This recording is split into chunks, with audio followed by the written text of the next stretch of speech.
Ayan si Bossing. Nandito kami sa jackliner sa Buendia.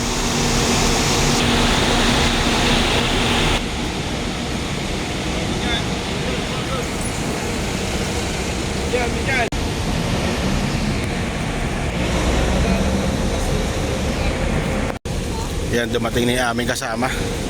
Sakay na kami.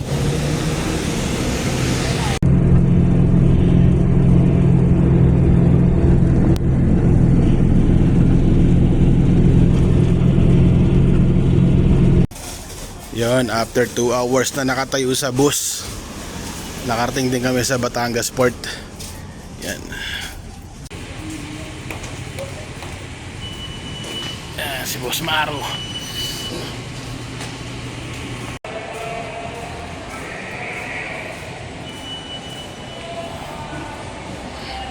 Maro, gutom. Madami lang po kakain, ha?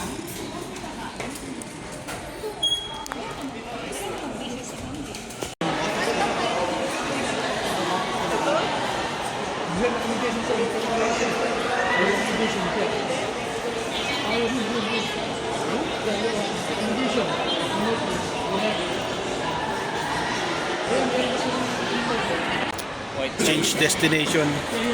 Bis na Palawan. Saan na punta natin, Bossing Maro?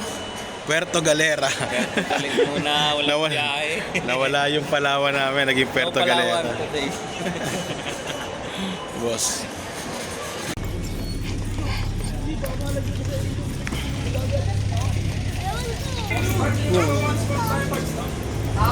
Boss Maro! Sasakay na kami.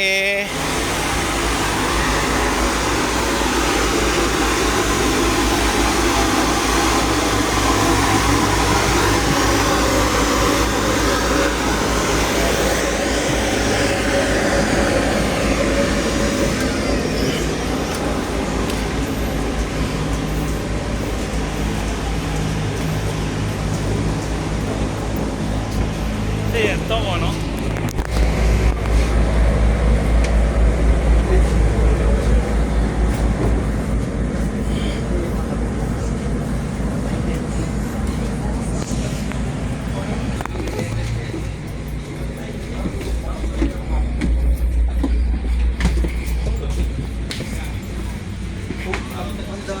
Dito kami apat. Thank you po. See you na muna. Yan, dito kami. Sila boss. Yan, so ito yung loob ng ano to, bro? Fast cut? Ano ba to, boss? Fast cut? Fast crab? Fast crab po. Fast crab.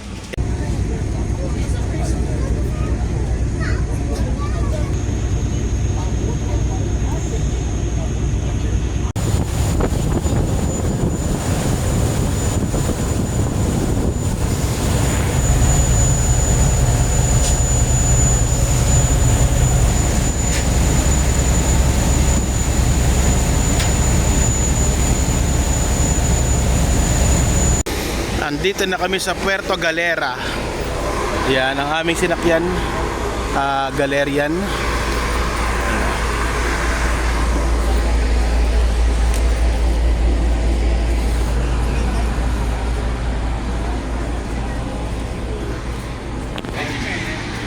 Si Boss Maro.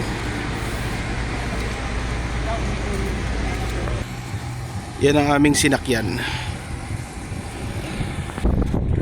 Yan, so ang aming kikitain naman dito ngayon ay yung tuk-tuk. So may nag-aantay sa amin tuk-tuk dito, tapos dadali naman kami doon sa White Sand kung tawagin nila. At doon kami maghahanap ng pwede namin tuluyan na yun, yung pwestohan namin, pagtuluyan. Yan. Okay, no? Welcome to so ito rin aming tuk-tuk. Ayun o, si tuk-tuk kuya.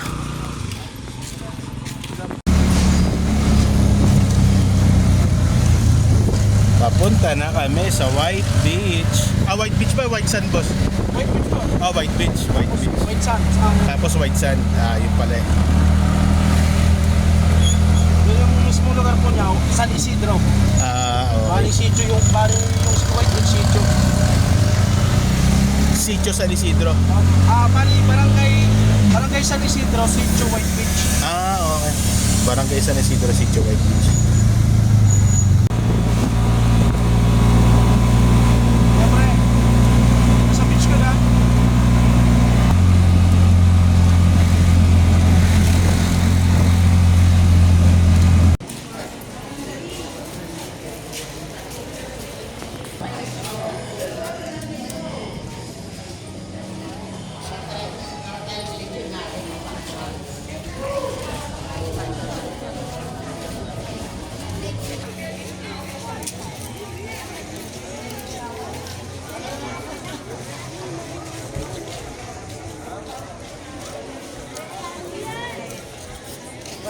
Doon tayo basta sa medyo may lifeguard na yun, yung kabilang yun. Sige. Tuturo sa atin yung mga bungalow house po. Okay. Basta okay lang basta yung mga gamit nyo, baka may mabigat. Hindi, okay lang. Wala naman ano.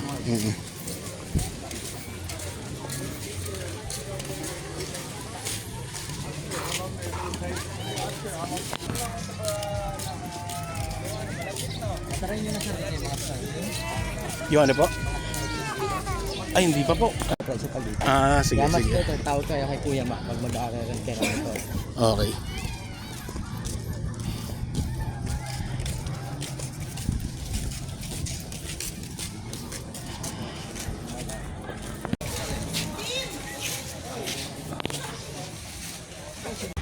Yan, so naghahanap kami ngayon ng aming mai-stayan dito.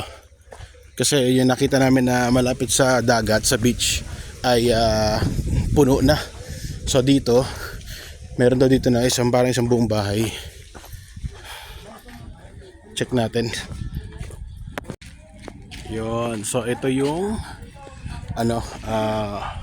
tutuluyan namin.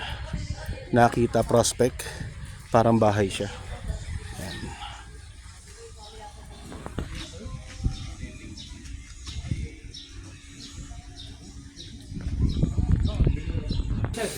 Yan.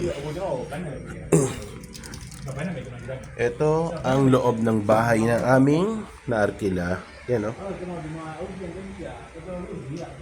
So, meron siyang pinakasala, may TV, may saksakan, tapos may electric pan, tapos meron siyang lutuan. Pwede mo gamitin, pwede kayo magluto dito. Tapos, ito yung pinaka-kwarto niya. Sliding door nga pala to, Ayan. Tapos pinaka-kwarto niya. Ayan, isang kama. Din dito dalawahan to. Pwede rin tatlo kung payat sila, pwede tatlo. So, pwede rin dito maghiga. Pwede kayo mag-request ng kutsyon para makapaglagay dito. Yun. Tapos aircon nga pala siya. Tapos banyo. Buksan natin nila ang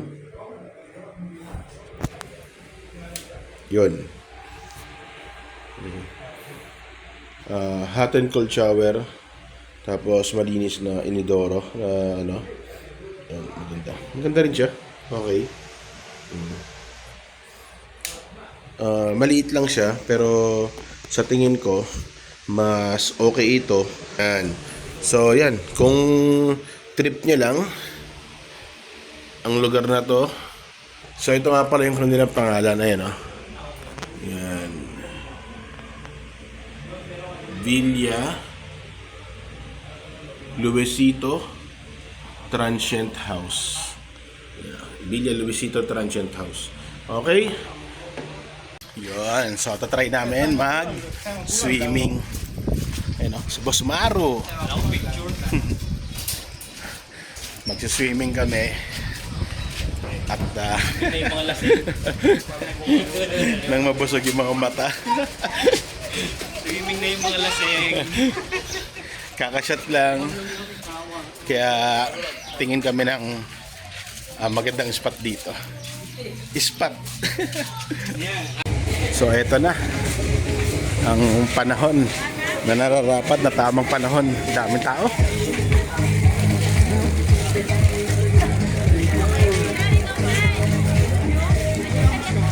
Ayan si boss, oh. Bossing!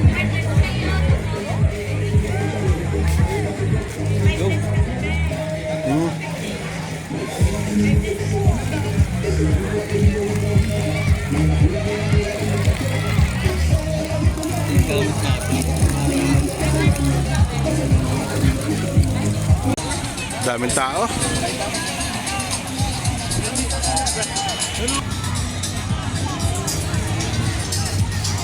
Bossing! Ayan si Kulangot. Ayan o. Yan, si Kulangot.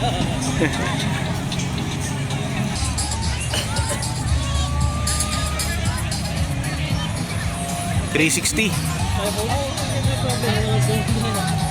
You go swim also? Just put your... Maglilibot kami para makapag-sightseeing. Mag-sightseeing ng singit. Wow! We are looking lady. We are feeling our eyes.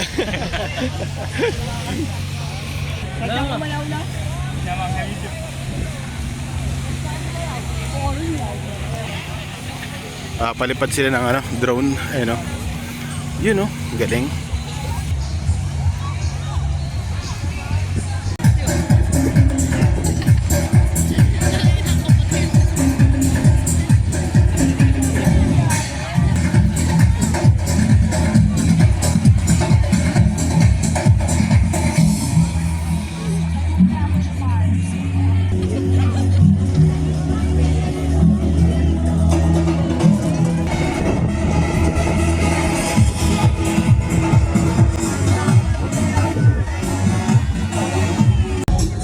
Yan, ito yung life hack namin.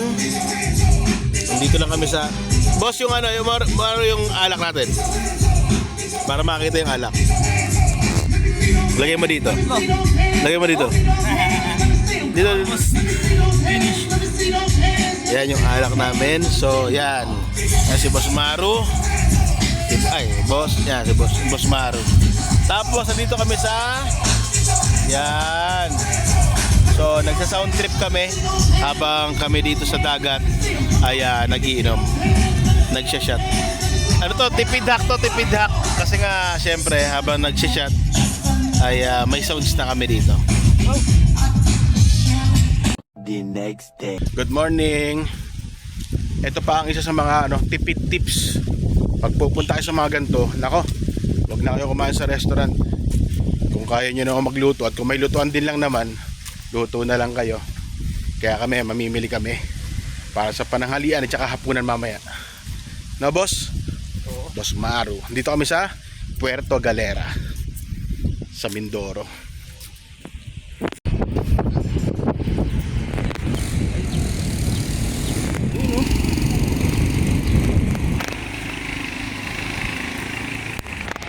Ayun, boss daw.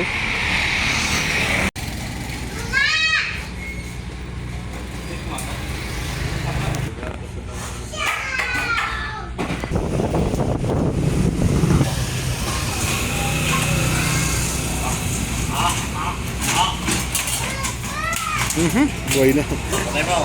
Bili na kami. Basta yun, Boss Maru, pakita mo sa'yo. Ayun, no? Yun, so ito na yung aming napamili. Tsaka yan. Tapos, nagsalang na ako ng pang-adobo namin. Ito yung mga, parang di na kami kakain sa labas. Kasi sa labas kasi, pagka kumain ka, ang 1,000 pesos mo ay kulang sa 4 na tao. Kaya mas maigi nang bumili ka na lang ng ganito.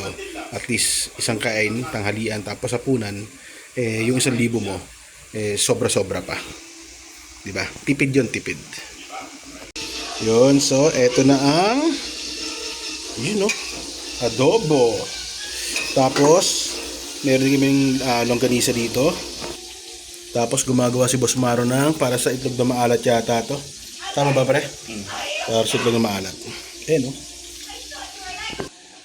Yan, so mamaya pakita ko lang sa inyo pag kami ay kakain na. Ayun, Yun, ready na ang ating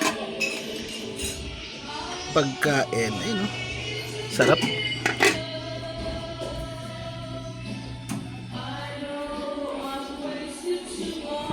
Yan, kain na tayo.